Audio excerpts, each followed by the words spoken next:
L'agrupació esportiva Roses ha aprofitat els partits d'aquest diumenge 11 de març per presentar la samarreta commemorativa del centenari de la seva fundació, una efemèride que el club espera celebrar al llarg d'aquest 2021 en diferents actes que d'alguna manera reconeguin a les moltes persones que han fet possible que l'AE Roses pugui celebrar els seus 100 anys de vida des de la seva fundació l'any 1921. També s'ha fet un polo commemoratiu que està a la venda juntament amb la samarreta per a aquells socis de l'entitat o veïns del municipi que el vulguin adquirir com a record.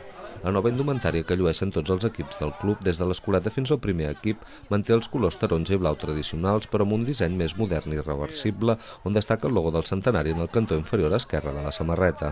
Tot just avui el primer equip ha estrenat la samarreta del centenari. El primer equip està sponsoritzada per un privat, però és un dia important per nosaltres perquè donem un pas endavant en els actes del centenari. És un dels molts actes que farem durant tota la temporada.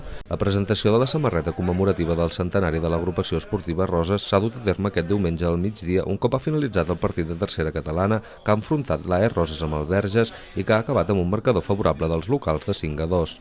El president del club ha estat acompanyat per l'alcaldessa de Roses i la regidora d'Esports, que no s'han volgut perdre aquest moment tan especial de la que és la primera entitat esportiva que es va constituir formalment al municipi.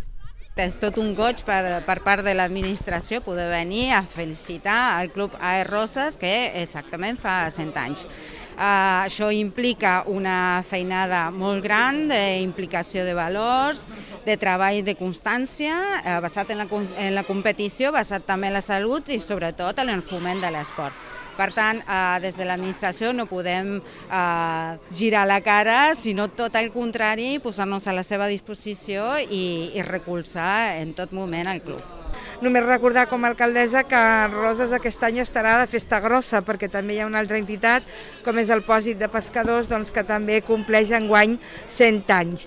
I que el que esperem des de l'administració és que, tot i la pandèmia, puguin els clubs i el Pòsit de Pescadors celebrar aquells actes que reflecteixen tots aquests anys d'esforç, de treball i de constància, perquè no tothom arriba a fer 100 anys. Ha passat moltíssima gent que ha treballat de valent i això és el que fa que aquestes associacions es mantinguin en el temps. L'agrupació esportiva Roses també té previst publicar un llibre commemoratiu del centenari on es reculli tota la història d'aquests 100 anys de vida del club. Aquest es posarà en prevenda el mes de maig i serà presentat en el partit de Festa Major del 15 d'agost.